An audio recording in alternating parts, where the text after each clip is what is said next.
Salve, salve diretoria, um grande abraço para todos vocês, um ótimo dia, uma ótima semana nessa segunda-feira do dia 4 de agosto de 2025. Vamos falar do nosso poderoso, que mais uma vez foi derrotado sábado no Campeonato Brasileiro contra o Mirassol. Vamos falar também sobre a questão aí do Vasco. Deu muita sorte no jogo de ontem do Fortaleza que não entrou na zona. E hoje pode entrar porque o Santos é muito favorito contra o Juventude. Mas de contrapartida, a gente vê, não melhora. A gente vê que realmente parece que a diretoria está fazendo pouco caso para caso o Vasco vá para a Série B, porque o destino é esse. É só fazer uma matemática. Se no primeiro turno, que tem 19 jogos, por mais que o Vasco tem 2 jogos a menos, e 2 jogos a menos contra importantes adversários, um contra o Bahia e outro contra o Juventude, o que me leva a crer que realmente o Vasco vai conseguir vencer esses 2 jogos, sabendo que o Juventude é fora de casa, no Alfredo Jaconi, que é difícil jogar, difícil ganhar, o Vasco dificilmente vence na casa do Juventude, e o jogo contra o Bahia é em São Januário, sabendo que o Bahia tem uma equipe muito superior. Como no próximo final de semana o Vasco irá pegar o Atlético Mineiro. O que me dá essa condição que realmente o Vasco vai conseguir fazer no mínimo aí 30 pontos no segundo turno para conseguir os 45. Acho impossível. Mas enfim, vamos estar trocando uma ideia aqui dentro desse vídeo. Vamos falar das incoerências de Fernando Diniz e o seu elenco de milhões, uma folha salarial muito cara e possivelmente aí o Vasco terá aí alguma novidade em relação à contratação que parece que realmente o colombiano aí, Andrés Gomes aí tá bem próximo, bem encaminhado aí através da diretoria do Vasco. Então a gente vai estar falando sobre isso. Deixa aquele like, se inscreve no nosso canal, compartilha esse vídeo, deixa o seu comentário também aqui, que é muito importante para a gente estar ouvindo e tendo a sua opinião, por mais que ela seja diferente da minha, não importa, eu quero ouvir a sua opinião. Vamos lá. O Vasco perdeu para o Mirassol por 3-2. Um jogo que aparentemente me surpreendeu de uma forma no primeiro tempo, porque eu achei que o Mirassol iria partir para cima como ele fez com as outras equipes. Mas é aquilo, o Mirassol é uma equipe, não está na quinta colocação à toa, não está lá nessa posição à toa, porque foi uma equipe que levou muito a sério o Campeonato Brasileiro, uma equipe que realmente quis ter uma gordura no início, antes da parada mundial, para conseguir colher frutos lá na frente. E é exatamente o que isso ele vem fazendo. O Mirassol é uma equipe que ele pegou alguns veteranos que estavam sendo esbarrados aí por outros clubes e foi montando um time, como o Walter saiu do Cuiabá, que tinha sido rebaixado, como o Reinaldo, que foi dispensado pelo Grêmio, um Gabriel que teve passagens pelo Flamengo e outras equipes aí, acabou dando certo, pegou, por mais que perdeu o Fernandinho, que foi um ponta de destaque do Mirassol na Série B, que foi para o Ceará, mas pegou um Edson Carioca, um Chico da Costa que estava no Bolívar, e assim foi ajeitando aí a equipe através com um grande promissor aí, treinador. E o Mirassol surpreendeu, mas estava no script, estava no estilo de jogo do Mirassol, entregar a bola para o adversário e jogar no contra-ataque. E foi exatamente o que ele fez. No primeiro tempo, um jogo bem morno, mas no segundo tempo, o Mirassol, o grande leão, colocou as garras de fora e realmente foi para cima. O primeiro gol foi uma mistura de falha do Fusato, mas ao mesmo tempo um erro coletivo, por deixar o jogador livremente andar, desfilar dentro do campo, chutar de fora da área, já começa por aí. Por mais que o Fusato acabou falhando, e isso dá muito devido à falta de ritmo de jogo, porque não adianta um goleiro que nem jogar apenas um jogo e achar que ele vai fazer milagre em relação a esse jogo. O jogo contra o CSA era para ele ter atuado. Até porque não iria fazer diferença nenhuma se o Léo Jardim não jogasse. Ia dar até margem pela questão do exame médico que foi detectado depois da segunda-feira, depois da expulsão. Com a situação, o Léo Jardim jogando, só deu margem que o Vasco ficou com cara de tacho mais uma vez.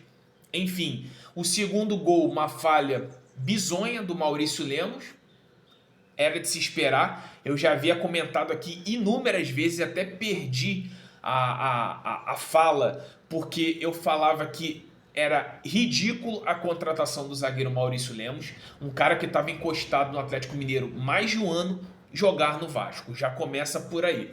E não dão oportunidade para o Luiz Gustavo. Não sei, talvez o Luiz Gustavo não tenha o mesmo empresário que manda no Vasco, talvez o Luiz Gustavo já esteja vendido por uma outra situação e não querem colocar o garoto, por vários motivos, entendeu? Que a gente pode imaginar, porque a gente nunca tem a certeza e confirmação, mas é aquilo. Um jogador que é destaque da base, que é destaque na seleção brasileira sub-20, não tem oportunidade no profissional e não me queira acreditar ou colocar na minha cabeça que o Lucas Freitas e o Maurício Lemos sejam melhor do que ele. Impossível isso acontecer. Maurício Lemos falhou e mais uma vez o nosso zagueiro iFood, que entrega a jogada, o lance a qualquer momento, a qualquer rapidez, foi titular. Que inclusive fizemos um vídeo ontem, que é o jogador que mais entrega erros individuais na equipe do Vasco, é o nosso zagueiro iFood, o João Vitor. Enfim, por que será que João Vitor nunca é barrado no Vasco? Será porque ele tem o mesmo empresário da contratação do Thiago Mendes? Será que ele tem o mesmo empresário do própria renovação aí de R$1 milhão do Léo Jardim? Fica a dica para vocês. Então, o Puma Rodrigues entrou no primeiro tempo bem discreto, mas no segundo tempo parece que o Diniz deu uma chacoalhada nele e eu falo aqui para vocês. O Vasco tem uma grande deficiência de pontas. O porquê de não colocar o Puma como um ponta?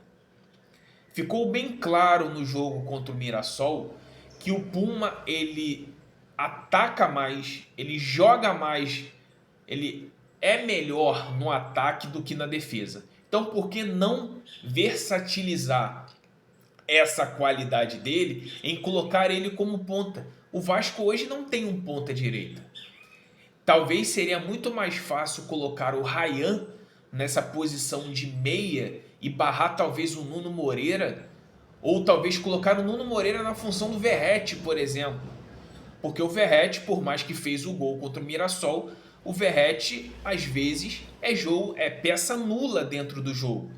Se você coloca o Puma Rodrigues como ponta pelo lado direito, você vai ter profundidade.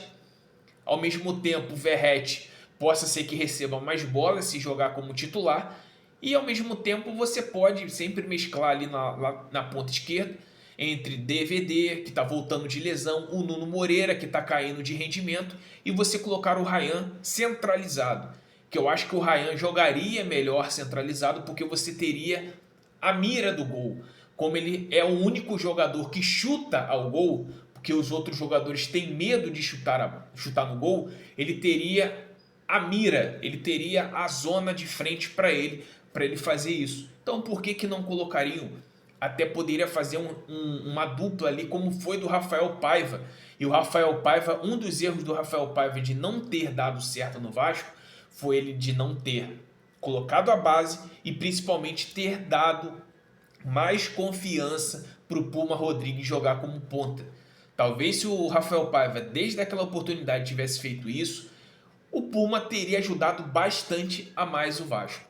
Porque hoje o Puma, pode ser que o Vasco queira rescindir com ele, porque ele não teve poucas oportunidades, mas quando ele teve jogando como ponta, ele jogou bem.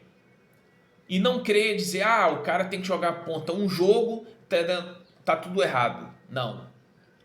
Você não vai correr 5 km, se você não conseguir, você vai falar no dia seguinte, não vou mais. Você vai querer sempre correr, para você conseguir bater os 5 km. o futebol não é diferente. Quanto mais sequência para o jogador, quanto mais confiança você dá para o jogador, a tendência dele exercer em qualidade, em excelência é muito maior. Então coloque o ponta. Se não tem um ponta direito, se talvez você possa utilizar melhor a qualidade do Ryan centralizado nessa linha de 3, coloque o Puma na ponta. Talvez ele poderia suprir uma carência que tem o jogo do Vasco. Porque o Ryan, ele não te dá essa profundidade em linha de fundo. O Puma já poderia dar, porque ele é por natural um lateral. Enfim, o Vasco perdeu. O Fortaleza ontem estava vencendo o Corinthians fora de casa, tudo remendado porque pensa na Copa do Brasil. E quase venceu, mas por um descuido do Diogo Barbosa na linha de impedimento, o Carrillo fez o gol faltando 2 minutos para acabar o jogo. E de comparativo aí, o colombiano Andrés Gomes parece aí que vai se acertar com o Vasco. O Rennes colocou uma cláusula de opção de compra de mais de 7 milhões de euros. Já aviso aos navegantes, aos cruz-maltinos, que é um jogador comum, tá?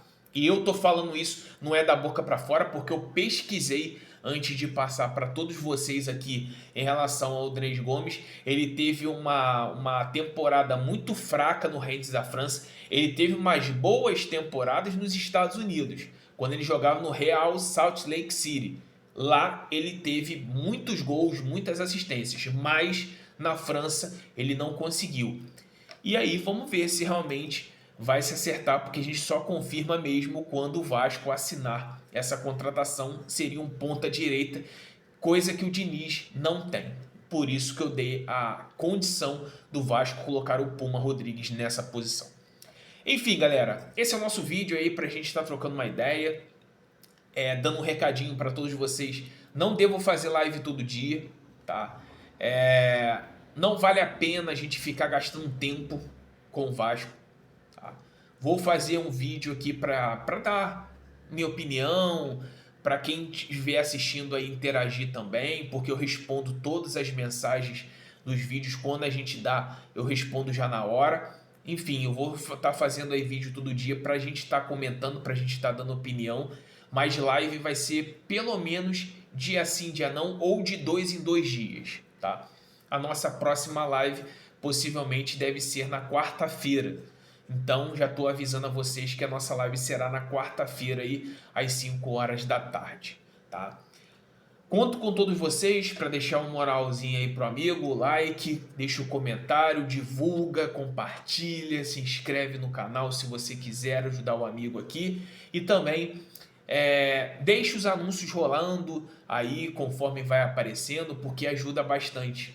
Tem uma situação aqui, hypar o vídeo aqui abaixo.